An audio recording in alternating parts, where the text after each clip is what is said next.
Who are the Ad Watchers? We are attorneys at the National Advertising Division of BBB National Programs, a team with 50 years of experience investigating and resolving disputes over the accuracy of national advertising campaigns. We don't just take ads at face value, we put them to the test. Why? Because advertising law can be simple, but it's the execution that's hard.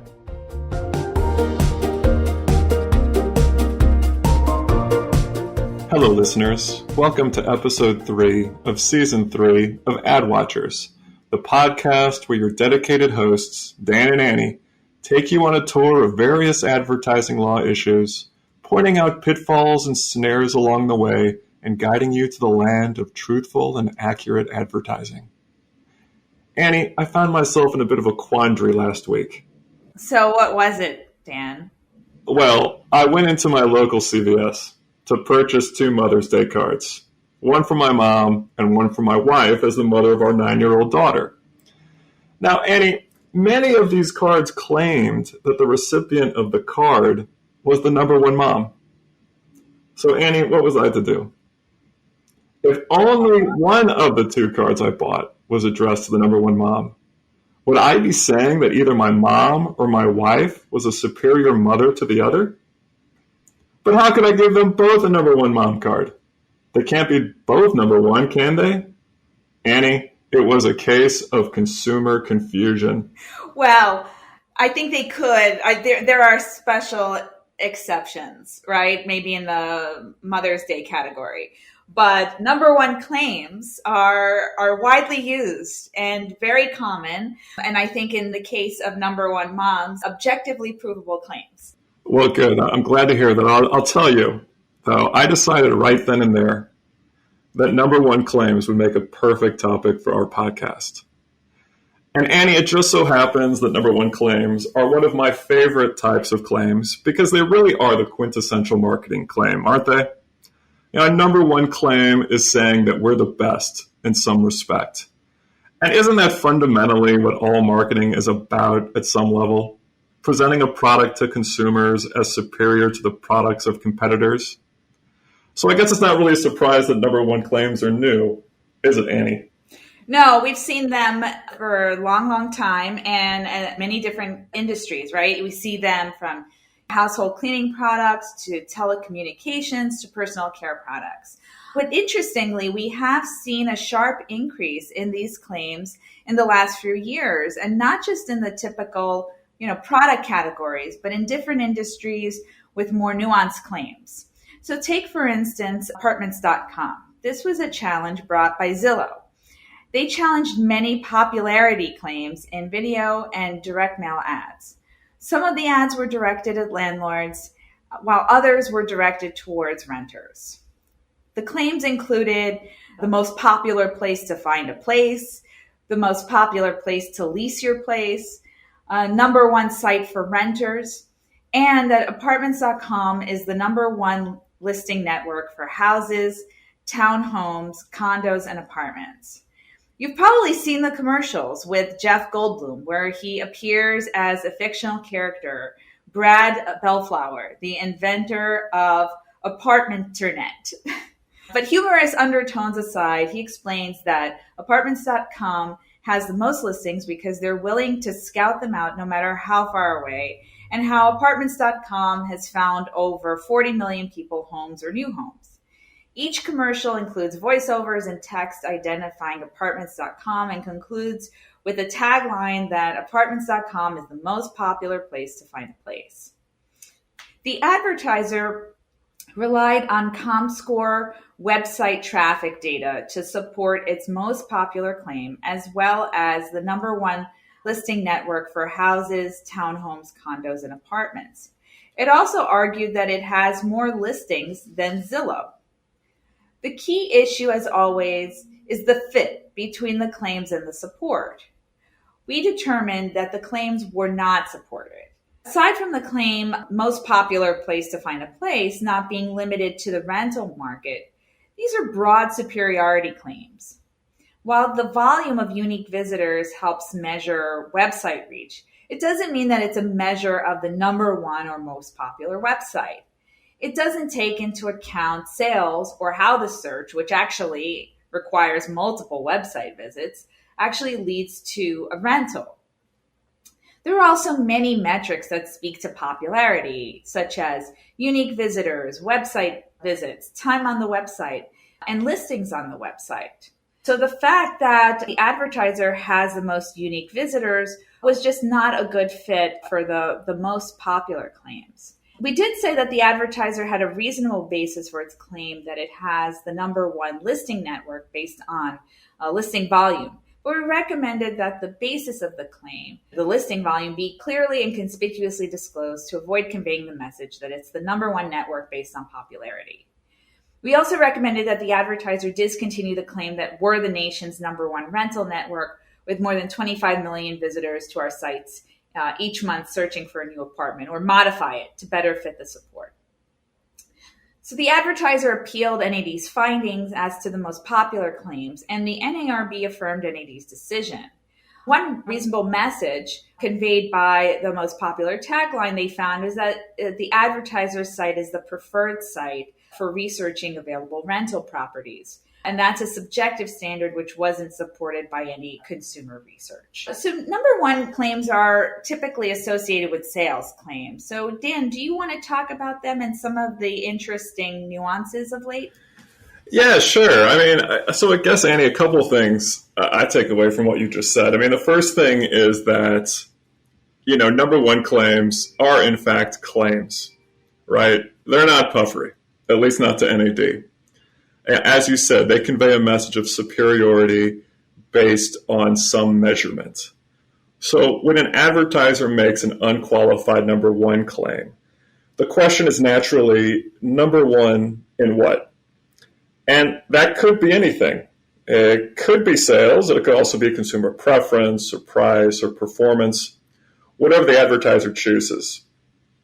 But if the advertiser does not clearly identify the basis of their number one claim, then what consumers may reasonably understand the claim to be about will often depend on context, such as the nature of the products and the advertising in which the number one claim appears. Traditionally, though, Annie, as you said, number one claims are associated with sales claims, a claim that a brand is number one in sales. So let me talk about that for a second. Because even if a number one claim is used by an advertiser to refer to sales leadership, an advertiser still needs to think carefully about their number one claim to ensure that it is limited to what they can support. One of the first things for an advertiser to assess with a number one sales claim is what is the metric of measurement on which the claim is based. Is it based on units sold, or is it based on dollar sales? At NAD, we've seen both metrics offered as support for number one claims, and even in the same product category. One company might be basing their number one claim on units sold, but another company is basing it on dollar sales. This can be confusing for consumers, since you could see two companies selling the same type of product and each making apparently identical number one claims at the same time. So what's the best metric to use? NAD has stated that unit sales are a better fit than dollar sales to support a number one brand claim. And this is because dollar sales rankings are going to be influenced by product price. For example, imagine an advertiser makes the claim that we're the number one household appliances brand. A lot of products fall into the category of household appliances. Household appliances could refer to toasters and coffee makers and refrigerators and washing machines. But you'd probably need to sell a lot of toasters to equal the dollar sales of one refrigerator. So a dollar sales ranking is going to be heavily in favor of the company that sells both refrigerators and toasters over the company that just sells toasters. So unit sales are regarded as a better metric for measuring sales leadership. This illustration of the different products that can fall within a broad product category also brings us to the second key consideration that advertisers face when making a number one sales claim, which is You have to be sure to clearly define the product category that is the basis of your claim. What are the products that an advertiser is referring to with their number one claim? This question is important, especially if an advertiser has a wide range of products in its brand portfolio, because consumers may understand an unqualified number one claim to mean that the advertiser is the sales leader with respect to all products under a brand.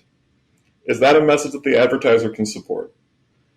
So to avoid this ambiguity, it's important that advertisers clearly identify the products that are the basis of their number one claim.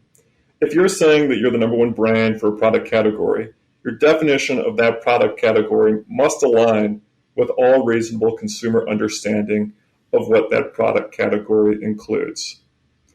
For example, let's go back to the claim of number one household appliances brand. Say you only sell large appliances like dishwashers, refrigerators, and ovens. So you intend household appliances in your number one claim to refer to only large kitchen appliances. But consumers are likely to define the household appliances category more broadly. Consumers could reasonably think that vacuum cleaners and blenders, for example, are within your household appliances category. So is your number one claim true if those products are included in your measurement of household appliances sales? Isn't, then the number one claim is going to be misleading. Consumers can also understand a number one claim as referring to a narrower range of products than what the advertiser may intend. NAD had a case challenging the claim number one carpet cleaning brand. The advertiser calculated its sales leadership among carpet cleaning products based on inclusion of products ranging from handheld spray bottle cleaner to vacuum cleaners. But in the marketplace, vacuum cleaners are treated as distinct from the products that typically make up carpet cleaners, which consumers generally understand as foams and sprays. So consumers wouldn't expect vacuum cleaners to be part of the carpet cleaning category on which the advertiser's number one claim was based. And since the advertiser's claim was not supported with respect to this more narrow category of cleaners, NAD recommended that it be discontinued. So an advertiser needs to make sure that it clearly defines the products that are the subject of its number one sales claim. Finally, if an advertiser's number one claim is based on sales, the advertiser has to be vigilant to avoid conveying that their product is number one based on something else. Number one claims, as I mentioned, can be based on other factors like price or performance. What consumers may understand the basis of a number one claim to be is always fact-specific and influenced by context. Not just the context of the advertising in which the claim appears, but also the marketplace context for the product. Some products aren't sold by units, and instead use number one type claims most often with respect to performance. For those products, consumers may not naturally understand a number one claim as referring to sales. So even if a number one claim is a sales claim, an advertiser is well advised to make it clear to consumers that their number one claim does in fact refer to sales. And they might do this with a clear and conspicuous disclosure, or even better, modifying the claim itself. For example, instead of just number one brand, an advertiser might consider using instead number one selling brand as the claim. And then, of course, an advertiser needs to make sure that their support for their number one claim is current and reliable. Number one sales claims must be supported with data that measures the competing products against which the advertiser's product is compared. For number one brand sales leadership claim, NAD usually will be looking for recent, reliable sales data from, an independent source like Nielsen or IRI. And advertisers are always obligated to ensure that the most recent data supports their claim of sales leadership. Annie, can you think of other circumstances where the basis of a number one claim needs to be made clear? Sure. Sometimes a number one claim is a line claim, right? And so we've looked at a number of cases where number one claims were being made in the context of line claims. So for example, the Mahindra case, that was a challenge brought by John Deere. There were many challenge number one claims. Some were relating to sales, like world's a number one selling tractor, and some related to the warranty. But I'm going to focus on the number one with best in class loader lift capacity claim. If you do have a line claim, right, it requires testing against at least 85% of the relevant marketplace. We didn't have evidence here as to the combined market share of tractors that served as the basis of comparison. But this broad claim was unqualified, referring to all tractors and all competitors. So we said that they had to discontinue the claim, but they could make more limited comparative claims. Like, for example, that a particular Mahindra model was superior in lift capacity over a particular competing model, and to disclose the basis of the claim. In Behr Paints, which was a challenge by Sherwin-Williams, we had a claim that was America's number one rated paints and stains. The advertiser said that that wasn't a line claim, but rather it was qualified because they showed images of three specific products of paint. Well, we disagree. The images were sort of fleeting in nature, right? They showed these three paints at the end of the commercial, alongside the claim America's number one rated paints and stains. And that's after we saw many images of paint cans, right? So we felt that that did not limit the claim at all. In fact, it was basically saying that all Behr paint products were rated number one. As it turned out, not all of them were rated number one. They varied quite a bit from number one to even number 9. And so we said that that claim had to be discontinued. But again, they could make a modified claim here based on Consumer Reports rankings of its paints, as long as the claim identified which products received a number one ranking.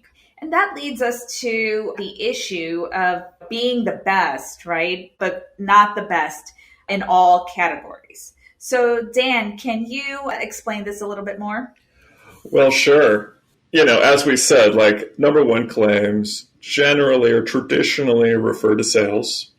But of course, as we also said, number one claims can be made with respect to other factors, such as performance. Number one claims are inherently comparative superiority claims. Okay, so like any superiority claim, an advertiser needs to be clear about what they're claiming superiority in. An unqualified number one claim in a context of performance may convey a message that the advertiser's product is superior in all manners of performance depicted. Can the advertiser support that message? Generally they can't. So a number one claim really needs to be narrowly tailored to convey only messages of superiority for which the advertiser has support. Also, it's common for third parties to rank products in many industries. I'm thinking of telecommunications and the automobile industry, for example. A publication may rank a wireless carrier as number one for network coverage. And naturally, that carrier then wants to use that ranking in their advertising. And maybe they want to claim, we're ranked number one by X publication. But look, just like with an advertiser's own number one claim, an advertiser must ensure that their reference to a third party's number one ranking of their product doesn't convey an overly broad message that isn't supported. So a couple things to think about if for an advertiser that is considering using a number one ranking claim. One, is the message conveyed by the rank number one claim consistent with the basis of the publication's ranking? For example, if the publication's ranking was based on speed, it would be misleading for an advertiser to simply make an unqualified number one ranking claim. The advertiser must qualify the number one ranking claim to make clear that the ranking is based only on speed and not other performance metrics. Also, what products did the third party evaluate when making their rankings? And does that pool of evaluated products match consumer expectations? Consumers would likely expect a number one ranked pickup truck claim to be based on a comparison of all pickup trucks. But if the third party ranked only mid-sized pickup trucks, the claim is probably misleading. In such case, the advertiser needs to clearly disclose the specific products that the third party ranked. Finally, consumers are likely to have expectations about how rankings are conducted. Consumers are going to expect that rankings of measurable attributes are based on reliable and consumer-relevant measurement. So if a number one ranking on a performance attribute like, say, download speed is supported only by something like a consumer satisfaction survey, which isn't an objective measurement of speed, but rather a measurement of subjective satisfaction, then the number one ranking claim is misleading. Speaking of surveys, what about the use of surveys to support certain other types of number one claims? Sure. So we've seen number one claims with respect to surveys, for example, doctor recommended claims. So we've often said that doctor recommended claims carry a great deal of weight with consumers. And the strength of a claim dictates the level of support. So a broad number one doctor recommended claim requires reliable support. And in the case of surveys, it has to be well conducted, randomized or statistically significant survey of doctors showing that a substantial percentage of the doctors recommend the product and that it's based on their expertise and that it's something that they recommend as part of their daily practice. So we had a few years back some cases dealing with number one dermatologist recommended claims. And this was interesting because we had them in a kind of a short span of time and they concerned the same companies alternating between challenger and advertiser in the same product category, with survey design really being at the core of both cases. So one was a challenge by Johnson & Johnson against L'Oreal for their CeraVe product, and the other was a challenge by L'Oreal against Johnson & Johnson for the Neutrogena products. So both surveys had a robust nationwide sample of dermatologists, but they both suffered from the same flaws.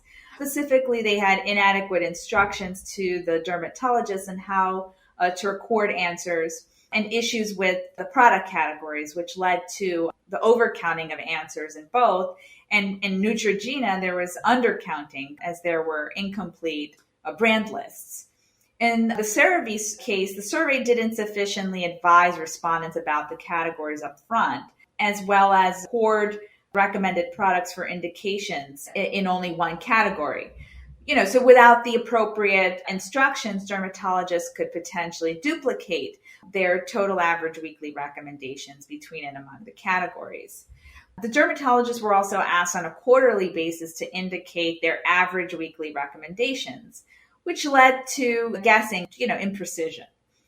And although the categories themselves were not problematic, there were lots of them. So for instance, like 48 categories, which could potentially affect the care and attention that's given, right, to each section. In the Neutrogena survey, in addition to these flaws, it only addressed the claim number one dermatologist recommended skincare brand. There were other claims, such as number one dermatologist recommended, and in context, they conveyed a broader message than the number one dermatologist recommended skincare brand. Interestingly, in the CeraVe case, this case was reopened, and we accepted the reopening. And the evidence that they provided, we ultimately found supported the number one dermatologist recommended skincare brand claim. They basically addressed many of the flaws that we found in the underlying case. And these cases really underscore the importance of reliable survey data to make impactful claims. Another issue that we look at is taste claims, right? So we've looked at number one claims in that context. And I had to just bring up this case because it was my very first case as an NID attorney. It's the Fiber One case. This was a challenge brought by Kellogg against General Mills. And among the claims was number one in taste. And we found that the claim could reasonably be interpreted as a broad comparative claim against all other cereals on the market. The advertiser, though, only compared Fiber One to another type of cereal, the Kellogg's All Brand Original, with a tiny, tiny disclaimer saying, tastes better than Kellogg's All Brand Original, which we said contradicted this broad number one comparative claim. So we said that the advertiser could make a more limited, a superior taste claim as to the cereal that was tested. They actually had a reliable taste test. So it was a mall intercept test, which seems like who goes to malls anymore? But this was 2004, so it was a different time, which had a large number of participants, over 300 from 10 major geographically dispersed cities and other appropriate protocols, blinding, similar shelf life, products being presented and tested in the same way, cleansing of palates, and with statistically significant results. So with that, I think we can recap and just discuss some takeaways. So Dan, why don't you start? Well, a takeaway for me, Annie, is that the basis of a number one claim must be clear. That means an advertiser should be specific about what they are referring to when they say their product is number one. Is it a sales leadership claim? Or is it a claim about performance superiority? If it's a claim about performance superiority, is the message conveyed by the claim limited to only that specific performance for which you can demonstrate superiority through adequate support? An advertiser must also be clear about the products that are the subject of the number one claim. Clarity about the basis of your number one claim will control the messages that are conveyed to consumers, and an advertiser can then ensure that their support fits the full scope of the claim. What about you, Annie? What do you take away? Well, I think another thing to keep in mind is to trust but verify. A lot of the cases we've discussed dealt with sales claims, and that data can fluctuate, as can other data. So you have to make sure that you're constantly checking to see that your number one claim is still supported. And it's important to remember that there are also new entrants in the marketplace, right, that can affect your claim. And also there might be product changes, right? You added an ingredient or two or removed one. That means that you might have to retest. So if you're making a number one claim that's based on superior performance, that might no longer be the case. So you might not need to retest and determine if that's still the case. So there you have it, dear listeners. Number one claims communicate powerful messages of comparative superiority over competitors and can be very effective in advertising a product or service. But powerful claims require careful use and strong support.